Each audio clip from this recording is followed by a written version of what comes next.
What's up, Jordan? Hello, Brandon. We'll give it a minute or so. I think we're just spot on right now on timing. So give it a sec. Should have some people join in. I'm excited. Inaugural interview with the GM starts with Jordan Bleak. It's gonna be fun. Looking forward to it. Okay, awesome. So just some context as we jump into these. This will be a weekly series, interviewing GMs, making sure that we're able to get everything that's going on in their heads with the product that they're building, problem it's solving, where it's headed, what results we're seeing come from it, just kind of everything that's rolling around in their heads out into a forum and an ability for us to be able to communicate that out to everybody. So excited to get it going with Jordan, kicking off our returns product. So Jordan, as an introduction, runs everything returns on the Redo side, has been doing so for a long time. So the resident expert on anything returns related. And so we'll kind of jump in. And initially just Jordan, what are the main pains that you feel like merchants are currently experiencing that we're looking to solve and have been solving with the returns product? Yeah, honestly, returns make it pretty easy to understand the pain. Returns really are painful for brands. I think brands largely look at returns as just a really expensive thing to their business. So if you think through the process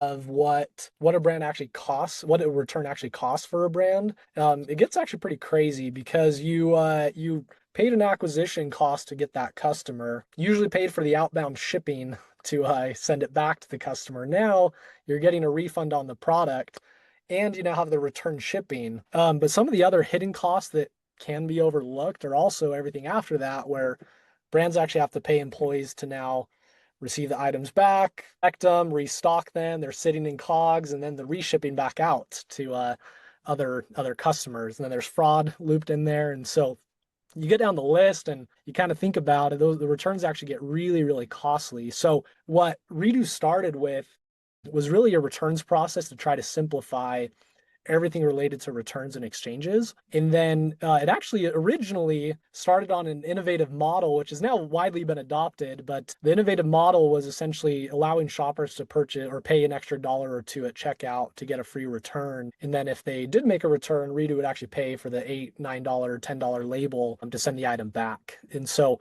that model allowed us to say, hey, there's actually a way to have a free software and then also eliminate that entire line item. So that's where we started. And since then, really focused on how do we actually eliminate the costs or reduce the costs of all those others after that. So now there's been several product innovations to kind of help through that process. Yeah. Yeah. Walk us through some of the most recent ones, I guess, that are having the biggest impact on those. Like I know costs are huge when it comes to covering labels, and we've talked through the model and how that works, but some of the other costs when it comes to processing returns or increasing exchanges or some of the other pieces that we can kind of finagle within that system to drive more impact for a brand. Like walk us through some of those pieces and what people are doing. Yeah. So the one I think worth hitting on is really around exchanges, Brandon, because what exchanges are actually one of the best things for brands. There's actually been several studies done on this, and we've seen the same thing across our brand base. But if you look at the LTV of shoppers who make an exchange and compare it to all other shoppers, the lifetime value of people doing exchange is actually 2 to 3 times higher than all other shoppers. And so when you actually put that into context, that's a massive pain point that the customers came to you. They wanted what they bought and it didn't work. And so the process of helping them actually find what they are wanting is like a key moment of the customer journey that if you can drive up that exchange rate, it's a massive value add to the brand, not just on that individual order, but now really subsequent after, months and months and years after, what does that customer do for you long term? And so that's been the area of focus of Redo and in returns specifically, Uri, is how do we start driving that up? And so um, we'll probably dive into it more later.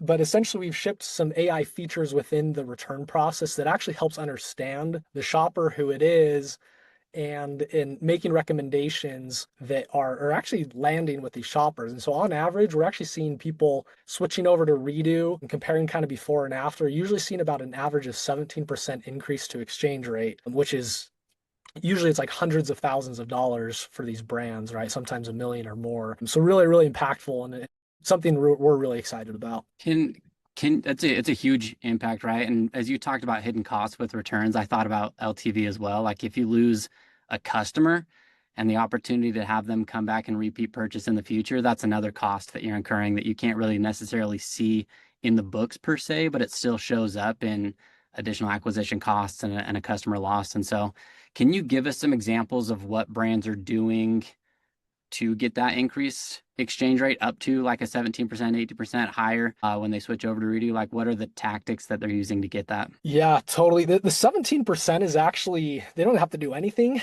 That's just kind of like Redo has built-in processes, and we kind of dive into that. I think I'd actually like to hit on one particular story just because it's pretty interesting and is kind of a few of these examples actually shaped what we're doing with our AI in the customer purchase process or customer, sorry, the return process. But one of the brands we worked with is Latico Leathers. Awesome brand. You can go look them up.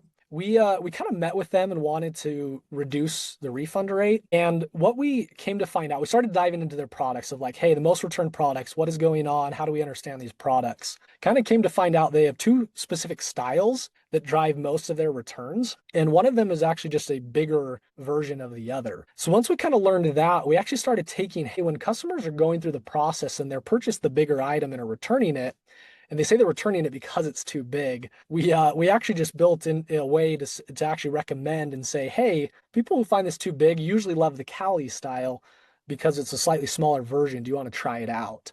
And when we shipped that for the brand, we actually saw a 45% increase to exchange rate for them, which was massive, right? So just an awesome result that we saw.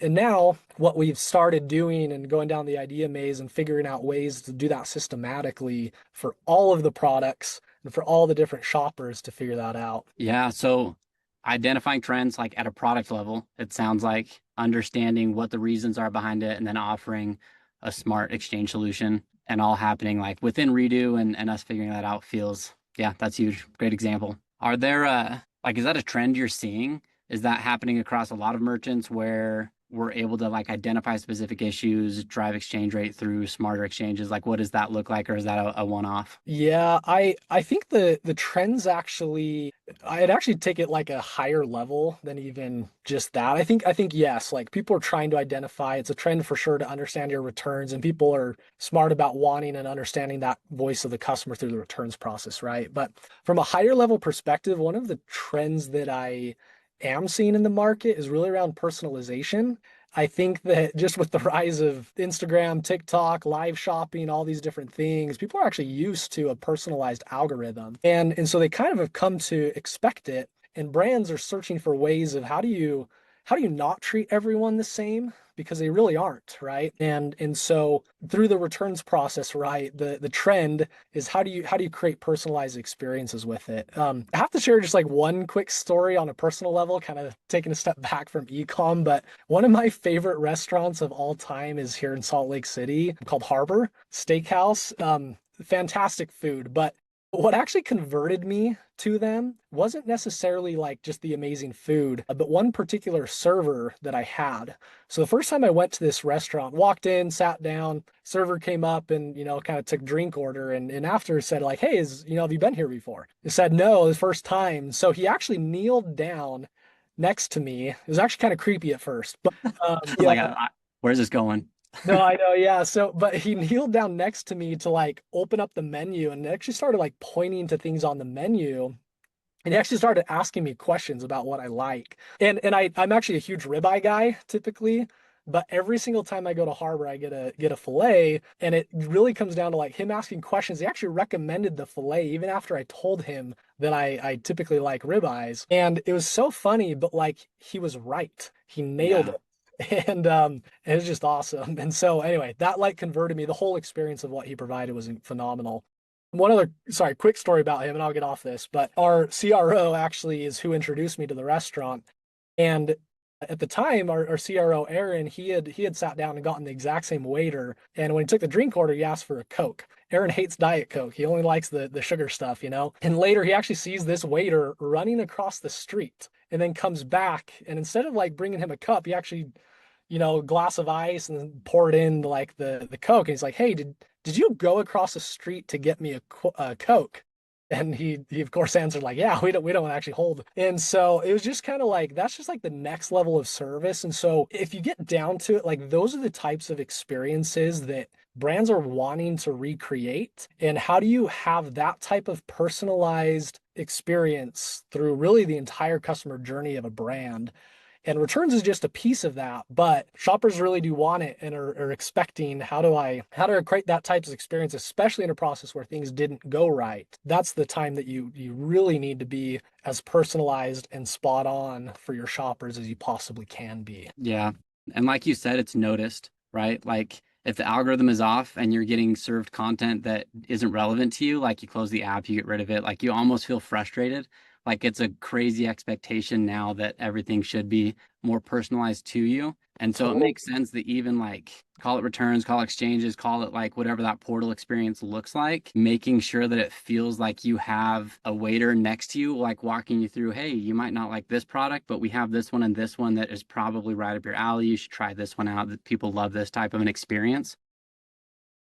It's Bring like it. don't recommend me a small if I'm Yeah. a or large, and Yep. that happens all the time. So those are kind of the pain points of shoppers that you want to solve and get ahead of. Yep. I've heard as well some qualms when it comes to like Shopify recommendations in particular, where it just doesn't feel as tailored. And so being able to find a way to get something more tailored, something more specific to Jordan and what he likes or whoever the shopper is a big piece. So bringing that back over and kind of like tying in your steak story into the returns product, like are you building something that gets that? Like how do we get a one-to-one experience when it comes to a post-purchase that helps increase LTV, helps reduce cost, helps retain revenue, like all those pain points you were talking about at the beginning? Can you walk us through what you're building that solves that? Totally. Yeah, I'm going to share my screen here just because I talked about it already, but it's hard to kind of visualize until you really see it, right? And so what we're really the personalization is what we're trying to hit on, right? So one of the things that we shipped here at Redo is really personas. So AI personas, where AI is actually building personas out of your customer base. And you can think of them almost like segments, but they're not really actually segments because segments are they're pretty high level. You're really kind of guessing at who your customers are and Pretty then trying to manual. bucket Yeah. them, and it's pretty manual. So these personas are really AI driven completely. So there's like some obviously direction that we're giving it of what to look for, but it's creating these personas of like who are the types of shoppers and that have similar purchase history, similar purchasing behavior, similar like behavior on interacting with their emails and those types of things, right? And so from that, we actually create these personas and then we actually create profiles for each individual shopper. And there's actually more in there than you realize that you can find. And so this is one example. I've kind of just hidden the name, but this is like a real example. We'll just call this person Susie for fun, but some of the things that we've been able to pull out from AI driving a lot of these things are really fascinating. So, for example, this shopper prefers browsing during like off peak hours. So it's like late nights, early mornings, like that's the buying time. But also like seeking out deals, particularly responsive to like visually expressive subject lines, emojis, expressive points, kind of like always looking for deals and also shopping during like major holidays. And so you kind of know that this shopper really responds well to feeling like they are getting treated really well, right?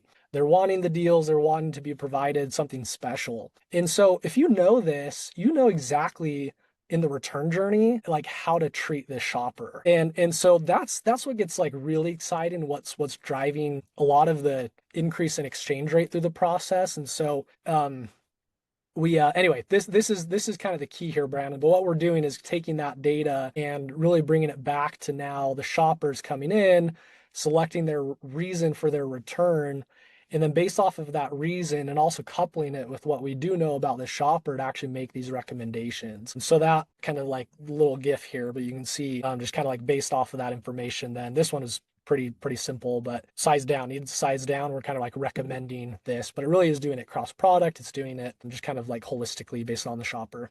So going back to your point about like Shopify recommendations, we really are able to get a lot more granular into this through the process and recommend a specific product or recommend a collection of products and kind of do both of those things. Yep, that makes a ton of sense. And then tying that back to like this customer profile, right? Making sure that it is one to one. We have the context, we have some information that we can make sure we serve up the right product, the right time, the right offer if needed. to retain that customer. And then if they have that great experience and then they get the product that they want and then they keep that product and they keep wearing it, then eventually they'll come back and repeat purchase. And so not only retaining the revenue from not having to process a return and all the expenses you talked about that go along with that, but you retain the customer and then ideally have them come back and repeat purchase. And in future, we'll probably talk about, I'll have Jared on here and we'll talk a little bit more about how that translates onto the marketing side when you go and try and run some email campaigns, get people back in to repeat purchase, and that all kind of feeds back into this customer profile. So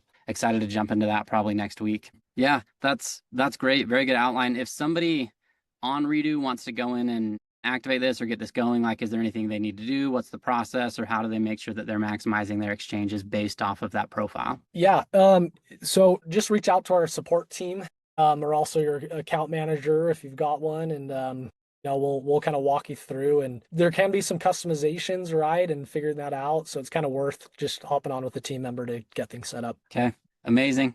This is built, running, great. We're seeing fantastic results come from it. As you look at what's next, like what do you get excited about to now go and talk to your engineering team, and what are you excited to go build? Yeah, it's a couple of these are actually in beta, so I guess I am going to share my screen again Bring it here. back.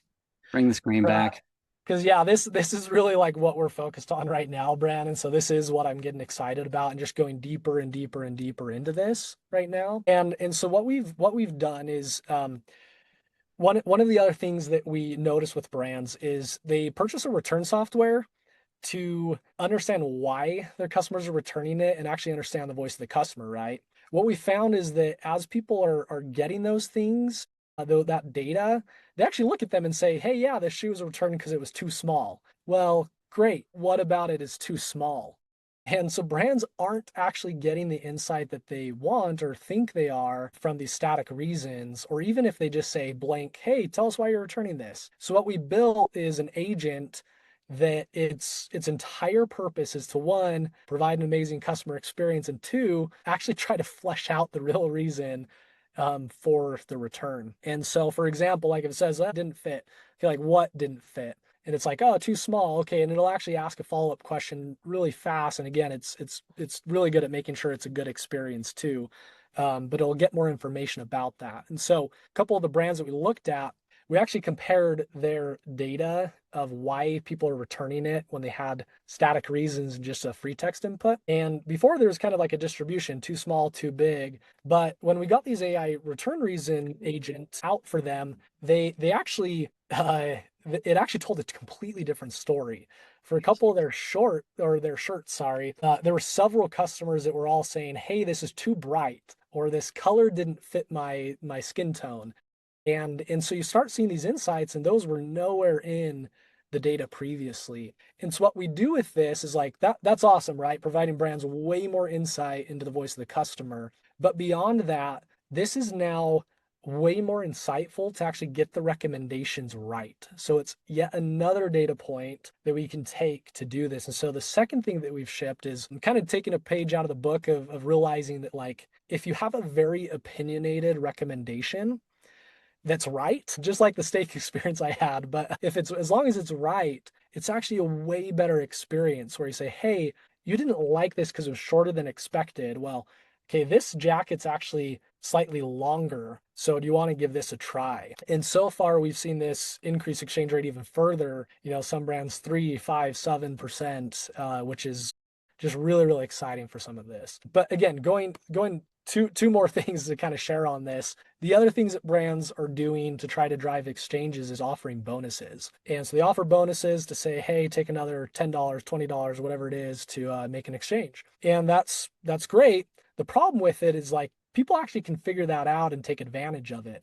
In addition to it, you like, for your high return rate customers, you are way overpaying offering them to do an exchange. And a lot of times people are going to do an exchange anyway, so you're overpaying for the bonus there. But first time shoppers, you might not be paying enough. You actually want to increase that amount quite a bit. And so really, AI and understanding that persona, that person, it's going to be so much better at understanding what type of bonus to offer. Or if an item is damaged, to actually offer a settlement and say, hey, you can ship this back. Also happy to like have you keep the item and we'll give you a partial refund if you want. And so those are all kind of like different options that this agent will be able to help like drive towards the outcomes of the brands. Last one here, just because yeah, like all of these things super excited about, but the last one is the policy agent. So people in their return flow and everything, really they've built out a policy and it's really to enforce and make sure people don't take advantage of the brand. The problem with it is that not all customers are reaching out, and so there are times where someone's 2 days past the return window or 5 days, first time shopper. You don't want to enforce your policy.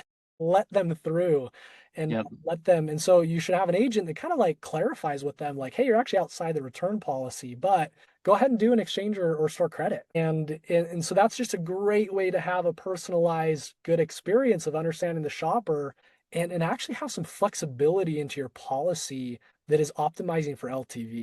And so this is another one of those steps of like in the return process can be personalized, should be personalized, and AI is actually great at being able to drive towards those outcomes here. Yeah, that's very exciting. I think the whole idea of just instead of returns being a pain point, it's actually a lever to like build your customer base, right?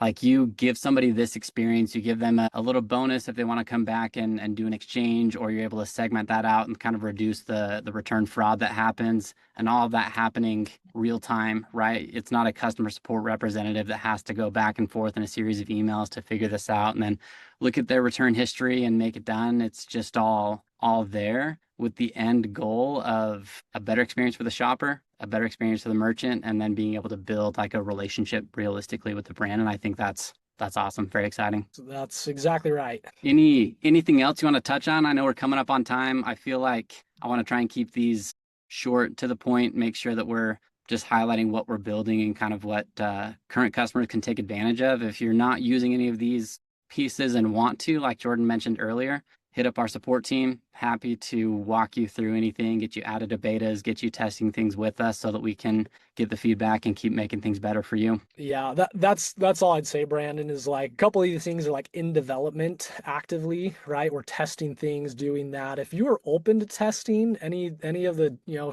brands listening, like please reach out to me personally. Would love to connect with you to talk through these things, ideas that you have. Everything that we're doing really is around um trying to like really the two things we talked about through a lot of this, but it's like all of the different costs that a brand incurs. We want to be able to eliminate as many of these as possible. And then also on the other end of optimize LTV through a lot of the personalization. So if you have ideas on that or want to connect or just brainstorm how we can help serve your brand, like would love to chat with you. Totally open to it. Okay, awesome. One caveat, if you do reach out to Jordan today, you have to tell him happy birthday first. And then after that, you're able to make any inquiries. But Jordan, great conversation. Really appreciate you taking the time to walk through stuff with us. Exciting stuff that you have accomplished and exciting stuff on the horizon that's up and coming. So appreciate your time again, and we'll send this recording out afterwards. Thanks, man. Thanks, Brandon.